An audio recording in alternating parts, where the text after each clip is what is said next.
تراویح کی نماز کو دیکھو میرے بھائیوں، پہلے دن اللہ کے نبی نے تراویح پڑھائی تو تھوڑے سے صحابہ آئے، دوسرے دن آپ نے تراویح پڑھائی تو آدھی مسجد بھر گئی، تیسرے دن آپ نے تراویح کی نماز پڑھائی تو پوری مسجد بھر گئی، چوتھی رات آپ نہیں آئے، جب فجر کی نماز میں آپ آئے آپ نے فرمایا میں جان بوجھ کر کے نہیں آیا، اے میرے صحابہ اس نماز کو لے کر کے تمہارا جذبہ میں نے دیکھا، تمہارا شوق میں نے دیکھا، خشیت ان تفرض علیکم، میں ڈر گیا کہ کہیں تراویح کی نماز تمہارے لیے فرض نہ ہو جائے۔ اس نبی نے چوتھے دن تراویح کی نماز نہیں پڑھائی تاکہ تراویح کی نماز فرض نہ ہو جائے۔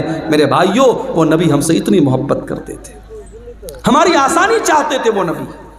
معراج کے سفر میں آپ گئے، 50 ٹائم کی نماز آپ کو ملی، آپ واپس آئے، موسیٰ علیہ السلام سے ملاقات ہوئی، موسیٰ علیہ السلام نے کہا کہ اے محمد صلی اللہ علیہ وسلم کتنا آپ کو کیا حکم ملا اللہ تعالیٰ کی طرف سے؟ کہا کہ 50 ٹائم کی نماز ملی۔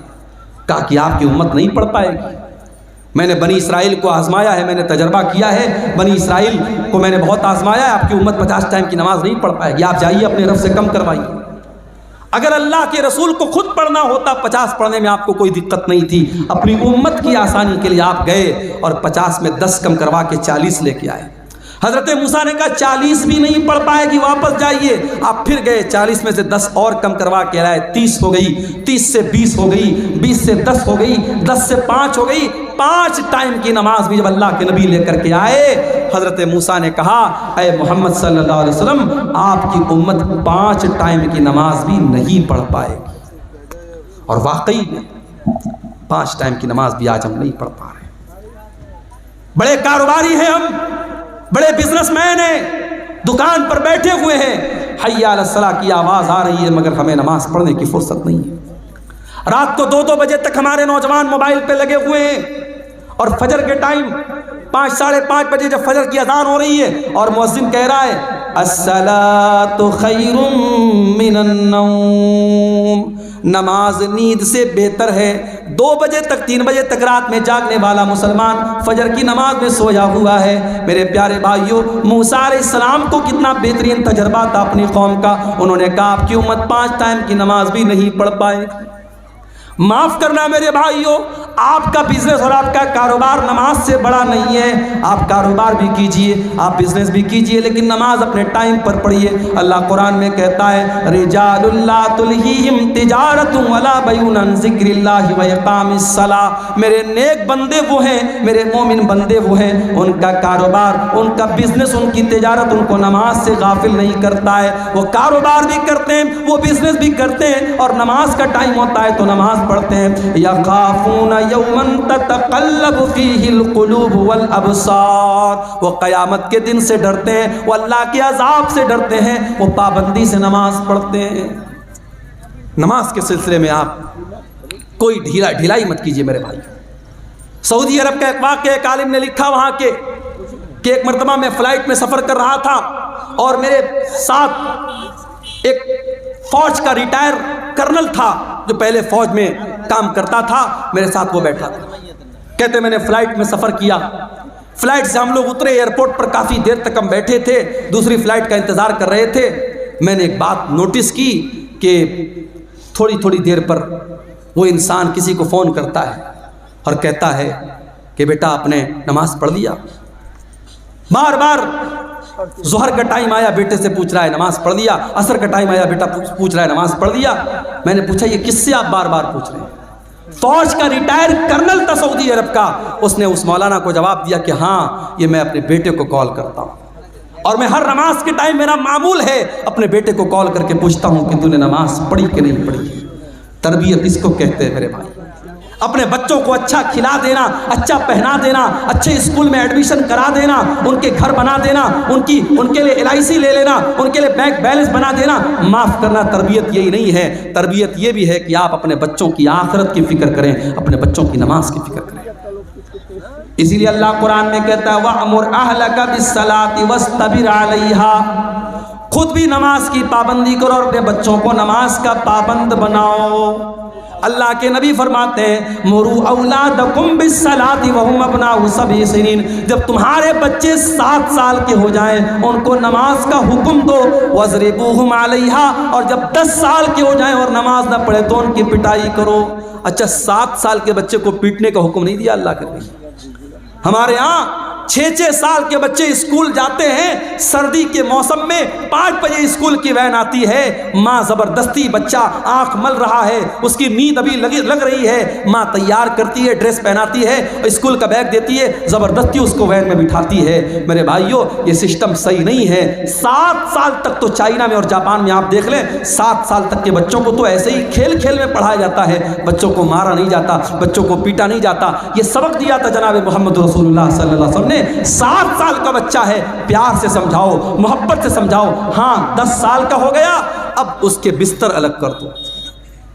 10 سال کا لڑکا ہو گیا، 10 سال کی لڑکی ہو گئی، ایک بستر پہ مت سلاؤ۔ 2 لڑکے ہیں ایک بستر پہ مت سلاؤ، بستر الگ کر دو، چادر الگ کر دو، کمبل الگ کر دو۔ ہمیں بڑی حیرت ہو رہی ہے صاحب، 10 سال کا لڑکا ہو گیا تو کیا ہو گیا، ہم بستر کیوں الگ کر دیں؟ اسلام وہاں سے شروع ہوتا ہے جہاں سے آپ کے سوچنے کی سرحدیں ختم ہو جاتی ہیں، اسلام وہاں سے شروع ہوتا ہے میرے بھائی۔ 10 سال کا لڑکا جو ہوتا ہے سمجھدار ہونے لگتا ہے، اس کے اندر فزیکل چینجز آنے لگتے ہیں۔ 10 سال کی لڑکی اب دھیرے دھیرے بالغ ہو رہی ہے۔ اسلام نے کتنا پاکیزہ مذہب ہے، 10 سال کا لڑکا یا لڑکی ہو جائے، اسلام کہتا بستر الگ کر دو تاکہ اب وہ جوانی کی طرف جب بڑھیں تو ان کے دل میں کوئی غلط خیال نہ آئے، اور ایک بستر پہ اگر سوئیں گے تو ان کے دل میں غلط خیالات پنپ سکتے ہیں۔ اسلام نے بستر کو الگ کرنے کا حکم دیا، اور اللہ کے نبی نے کہا 10 سال کا بچہ ہو جائے اور نماز نہ پڑھے تو اس کی پٹائی کرو۔ ہمیں وہ نبی ملے ہیں میرے بھائی، وہ نبی ملے ہیں جو ہم سے اتنی محبت کرتے ہیں، ہمیں ایسی شریعت دے کر کے گئے، ایسا دین دے کر کے گئے، اس دین میں قدم قدم پر ہمارے لیے آسانی ہے میرے بھائی۔ ابھی ہم نے دیکھا دلی کے اندر جو واقعہ ہوا کہ سڑک پر لوگ نماز پڑھ رہے ہیں اور پولیس والے نے اپنے جوتے سے نمازی کو مارا، ہمیں بڑا غصہ آیا، بڑا جلال آیا، مگر ہم یہاں پر ایک بات یہ بھی کہیں، یہ اسلام کی تعلیم نہیں ہے کہ آپ پبلک پلیس میں نماز پڑھیں۔ اگر آپ کی نمازی زیادہ ہو رہے ہیں، جمعہ میں 2 جماعت آپ کر لیں، عید میں 2 جماعت کر لیں، سڑک پہ آپ نماز نہ پڑھیں۔ ہم اپنے مسلمان بھائیوں کو یہ سمجھائیں گے کہ آپ کا سڑک پر نماز پڑھنا صحیح نہیں ہے، لیکن ہم ساتھ میں اپنے سرکار سے، حکومت سے یہ بھی کہیں گے کہ یہ بھارت میں قانون ایک ہونا چاہیے، 2 طریقے کا قانون نہیں ہونا چاہیے۔ کسی مذہب کے تہوار تو کھلے عام سڑکوں پر منائے جائیں اور تہوار منانے والوں پر پھولوں کی بارش کی جائے، اور دوسرے مذہب کا مسلمان اگر ہفتہ میں جمعہ کی ایک نماز پڑھ لے تو آپ کا پولیس والا اسے جوتوں سے مار رہا ہے۔ یہ 2 طریقے کے قانون نہیں چلیں گے میرے بھائی۔ اور اگر مان لو حالات کبھی دنیا میں ایسے آ جائیں، ساری مسجدیں ختم ہو جائیں اور سارے جتنی اللہ کی مسجدیں ہیں ساری مسجدوں کو لوگ ڈھا دیں، گرا دیں، تب بھی معاف کرنا نماز بند ہونے والی نہیں ہے۔ اس لیے کہ اللہ کے نبی فرماتے ہیں 6 چیزیں اللہ تعالیٰ نے مجھ کو ایسی دی ہیں جو کسی اور نبی کو نہیں دی گئی۔ اوتیت 6 لم یؤتہن احد قبلی، 6 چیزیں اللہ تعالیٰ نے اسپیشل مجھ کو دی جو کسی اور نبی کو نہیں دی۔ نمبر 1 اوتیت جوامع الکلم، اللہ تعالیٰ نے مجھ کو جوامع الکلم دیا ہے۔ اللہ کے نبی کی زبان سے چھوٹے چھوٹے جملے نکلا کرتے تھے لیکن معنی بہت بڑا بڑا ہوتا تھا، چھوٹی چھوٹی باتیں۔ جیسے مثال کے طور پہ اللہ کے نبی نے فرمایا انما الاعمال بالنیات، عمل کا دار و مدار نیت پر ہے۔ چھوٹی سی حدیث ہے لیکن اس کے معنی اور مطلب بہت بڑا بڑا ہے۔ دوسری چیز وَنُصِرْتُ بِالرُّعْبِ مَسِيرَةَ شَهْرٍ، اور میرے دشمن کے دل پر میرا رعب و دبدبا ڈال دیا گیا ہے۔ میرا دشمن 1 مہینے کی دوری پر بھی اگر مجھ سے ہو اس کے دل میں میرا رعب و دبدبا ڈال دیا گیا ہے۔ تیسری چیز وَجُعِلَتْ لِيَ الْأَرْضُ مَسْجِدًا وَطَهُورًا، اور ساری کی ساری زمین میرے لیے مسجد بنا دی گئی ہے۔ مسلمان نماز پڑھنے کے لیے مسجد کا محتاج نہیں ہے، کہیں پر بھی جنگل میں چلا جائے، پہاڑ پہ چلا جائے، دنیا کے کسی بھی کونے میں چلا جائے، نماز کا ٹائم ہو گیا، نماز وہ کہیں پر بھی پڑھ سکتا ہے۔ پاک صاف جگہ ہونی چاہیے، اگر پانی نہیں مل رہا ہے اس کے لیے ساری زمین پاک بنائی گئی، وہ کہیں پر بھی زمین پر ہاتھ مار کر کے تیمم کر سکتا ہے، ساری زمین اس کے لیے پاک بنائی گئی، ساری زمین اس کے لیے مسجد بنائی گئی۔ یہ ہمارے اسلام کی خاصیت ہے میرے بھائی۔ ہمارا دین بڑا آسان دین ہے۔ جاڑے کا موسم ہے، ہم نے موزہ پہنا ہے، سفر میں ہم نکلے ہوئے ہیں، موزہ نہیں اتار رہے ہیں، اسلام کہتا کوئی مسئلہ نہیں، تمہیں پیر دھونے کی ضرورت نہیں ہے۔ وضو کر کے اگر آپ نے موزہ پہنا ہے اور سفر کی حالت میں آپ ہیں تو 3 دن تک آپ اسی موزے کو پہنے رہیے اور اس پر مسح کر لیجئے، پیر کو دھونے کی ضرورت نہیں ہے۔ ہاں اگر اپنے گھر میں ہے تو 24 گھنٹے تک آپ مسح کر سکتے ہیں، 24 گھنٹے کے بعد آپ موزہ اتار لیجئے، پیر دھو کے پھر سے موزہ پہن لیجئے، وضو کر کے پھر سے پہن لیجئے۔ آسانیاں ہیں ہمارے دین میں۔ سفر میں ہم نکلے، ابھی ہمارے کٹیہار کے بعض احباب ہیں، کل ہم لوگ یہاں سے جمعہ پڑھ کے جامتاڑا گئے تھے، 350 کلومیٹر دور گئے تھے، سفر میں نکلے ہیں، نماز کا ٹائم ہوا، ہم 4 رکعت والی نماز کو 2 رکعت پڑھیں گے، سنت پڑھنے کی ضرورت نہیں ہے، فجر کی سنت پڑھیں گے، باقی کوئی سنت پڑھنے کی ضرورت نہیں ہے، 4 رکعت والی کو 2 رکعت پڑھیں گے، ظہر اور عصر کو اکٹھے پڑھ لیں گے، مغرب اور عشاء کو اکٹھے پڑھ لیں گے۔ آسانیاں ہیں قدم قدم پر ہماری شریعت میں۔ میرے پیارے ساتھیوں، یہی بات ہے جو اللہ قرآن میں کہہ رہا ہے، لَقَدْ جَاءَكُمْ رَسُولٌ مِّنْ أَنفُسِكُمْ عَزِيزٌ عَلَيْهِ مَا عَنِتُّمْ، ہم نے تم کو وہ نبی دیا ہے جو تمہیں جان سے زیادہ پیار کرتا ہے۔ عورت پریگننٹ ہے، روزہ رکھے گی، بچے کو تکلیف پہنچے گی، بچے کو دودھ پلا رہی ہے، روزہ رکھے گی، بچے کو دودھ نہیں پلا سکتی ہے، اسلام کہتا کوئی مسئلہ نہیں ہے، عورت بعد میں روزہ پورا کر لے گی، اسلام اس کو قضا کرنے کا اور بعد میں روزہ پورا کرنے کا حکم دیتا ہے۔ عورت پیریڈ میں ہے، اس کی کمزوری کا دن ہے، اس کی بیماری کا دن ہے، چڑچڑا پن رہتا ہے، بدن میں کمزوری رہتی ہے، بلڈ آتا رہتا ہے، درد ہوتا رہتا ہے، اسلام نے کہا کوئی مسئلہ نہیں، جتنے دن اس کو پیریڈ آ رہا ہے وہ نماز نہیں پڑھے گی، روزہ نہیں رکھے گی، روزہ بعد میں پورا کرے گی۔ قدم قدم پر ہماری شریعت میں میرے بھائیوں آسانی رکھی گئی۔ وہ نبی ہماری آسانی کا بڑا خیال رکھتے تھے اور وہ نبی ہم سے بہت محبت کرتے تھے، وہ راتوں کو اٹھ کر کے ہمارے لیے رویا کرتے تھے۔ میرے بھائی، میرے نبی رات کو اٹھ کر کے دعا کیا کرتے تھے، اے اللہ میری امت کا کیا ہوگا، اور اللہ تعالیٰ اپنے نبی کو تسلی دیتا تھا کہ آپ اپنی امت کے لیے پریشان مت ہوئیے، ہم آپ کی امت کے بارے میں آپ کو خوش کر دیں گے۔ شاعر نے کتنی سچی بات کہی ہے، سلام اس پر جو امت کے لیے راتوں کو روتا تھا، سلام اس پر جو فرش خاک پر جاڑے میں سوتا تھا، سلام اس پر کہ جس کے گھر میں چاندی تھی نہ سونا تھا، سلام اس پر کہ ٹوٹا بوریا جس کا بچھونا تھا۔ میرے پیارے بھائیوں، اس نبی سے ہمیں واقعی میں سچی محبت کرنی چاہیے، اس نبی سے واقعی میں سچی محبت کرنی چاہیے، اور وہ نبی صرف دنیا میں ہمارے کام نہیں آ رہے ہیں بلکہ آخرت میں بھی ہمارے کام آئیں گے۔ اللہ کے نبی فرماتے ہیں، انا سید ولد آدم یوم القیامہ، قیامت کے دن سارے آدم کی اولاد کا سردار میں رہوں گا، واول من ينشق عنه القبر، اور قیامت کے دن سب سے پہلے میری قبر پھٹے گی، واول الشافعین، اور قیامت کے دن جب سارے نبی اپنا پلہ جھاڑ لیں گے اور کہہ دیں گے میں آج کسی کی سفارش نہیں کر سکتا، تو سب سے پہلے میں سفارش کروں گا اور سب سے پہلے میری سفارش قبول کی جائے گی۔ وہ نبی قیامت کے دن بھی ہمارے کام آئیں گے۔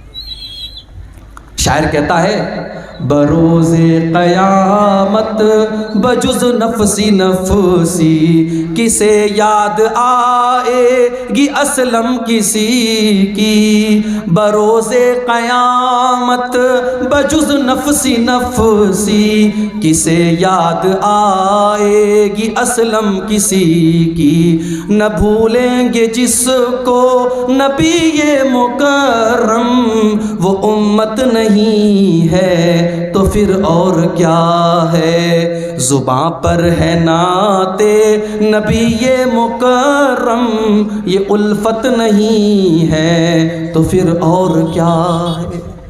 وہ نبی ہم سے بڑی محبت کرتے تھے میرے بھائی۔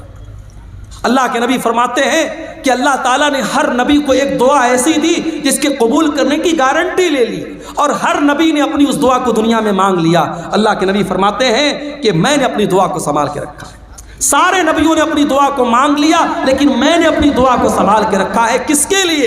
اپنے لیے نہیں، اپنے پریوار کے لیے نہیں، اپنے بچوں کے لیے نہیں، شفاعۃ لامتی یوم القیامہ، میں قیامت کے دن اپنی امت کے لیے سفارش کروں گا، قیامت کے دن اپنی امت کے لیے اللہ سے گر گڑا کے معافی مانگوں گا۔ میرے پیارے ساتھیوں، اس نبی کی قدر کرو، اس نبی سے محبت کرو، اس نبی کی اتباع کرو، اس نبی کی اطاعت کرو۔ اور میرے بھائیوں، یہ ہمارے مولانا توحید صاحب نے ایک پرچی دی ہے، اس پہ کچھ سوالات ہیں، میں ان کو جواب دے کر کے میں بات ختم کروں گا، کیونکہ ہمارے ایک بنگلہ مقرر بھی موجود ہے اور 3 بجنے والے ہیں۔ میں ان سوالوں کو مختصر طور پہ جواب دے کے بات ختم کرتا ہوں۔ ایک سوال آیا ہے، کیا عقیقہ کے جانور کے لیے دتا ہونا ضروری ہے؟ ضروری نہیں ہے، دتا ہو تو بہتر ہے، لیکن جانور عقیقہ کا جو ہے وہ دتا ہونا شرط نہیں ہے۔ اگر بچہ مرا ہوا پیدا ہو تو اس کا جنازہ پڑھیں گے یا نہیں؟ اس مسئلے میں علماء کا اختلاف ہے۔ علامہ البانی کی جو تحقیق ہے وہ یہ ہے کہ چونکہ بچہ جو ہوتا ہے 4 مہینے کا جب ہو جاتا ہے 120 دن کا، تو اس کے اندر روح ڈال دی جاتی ہے۔ ماں کے پیٹ میں بچہ جب 4 مہینے کا ہوتا ہے اس کے اندر روح ڈال دی جاتی ہے، اس لیے 4 مہینے کے بعد جب بھی وہ پیدا ہوگا، اگر وہ جنازہ پڑھنے، اگر وہ غسل دینے لائق ہوگا تو غسل دیں گے اور کفنائیں گے اور جنازہ بھی پڑھیں گے، اور یہی بات زیادہ مضبوط سمجھ میں آتی ہے دلیل کی روشنی میں۔ تو بہتر یہی کہ اس کا جنازہ پڑھیں گے۔ اگر کوئی نہیں پڑھتا ہے تو کوئی گناہ کی بات نہیں ہے، لیکن دلیل کی روشنی میں زیادہ مضبوط بات یہی ہے۔ کیا غیر مسلم کا روپیہ مسجد میں لگا سکتے ہیں؟ لگا سکتے ہیں، مگر ایک شرط ہے۔ اگر وہ غیر مسلم کوئی ایسا کاروبار کرتا ہے جو پورا کا پورا حرام کاروبار ہے تو وہ پیسہ پھر ہم مسجد میں نہیں لگائیں گے، اس کو منع کر دیں گے، بھائی تمہارا پیسہ ہم نہیں لے سکتے۔ لیکن ایسا بہت کم ہوتا ہے، غیر مسلموں کے یہاں بھی حلال بزنس بھی ہوتے ہیں، حرام بزنس بھی ہوتے ہیں، تو اگر مکس آمدنی ہے تو ہم وہ لے سکتے ہیں۔ اس کی دلیل کیا ہے؟ نبی کے دور میں مکہ کے کافروں نے اللہ کے گھر کو خانہ کعبہ کو بنایا تھا آپس میں چندہ کر کے، لیکن وہ لوگ بھی خانہ کعبہ کی بڑی عزت کرتے تھے تو انہوں نے حلال آمدنی سے ہی بنایا تھا۔ تو اللہ کے نبی نے جب خانہ کعبہ کو فتح کیا تو آپ نے خانہ کعبہ کو یہ کہہ کے گرا نہیں دیا کہ وہ ان کی آمدنی سے بنا ہے، ان کے چندے سے بنا ہے، آپ نے اس بلڈنگ کو برقرار رکھا۔ تو یہ عمل اس بات کی دلیل ہے کہ غیر مسلم کا چندہ بھی ہم لے سکتے ہیں، شرط یہ ہے کہ اس کی آمدنی ہے حلال آمدنی بھی شامل ہو۔ اگر مکمل حرام کی آمدنی ہے تو پھر ہم اس کا چندہ نہیں لیں گے۔ گائے یا بیل کا عقیقہ دے سکتے ہیں یا نہیں؟ نہیں دینا چاہیے، مناسب نہیں ہے، اس لیے کہ عقیقہ کے جانور میں جہاں بھی حدیث میں ذکر ہے چھوٹے جانور کا ذکر ہے۔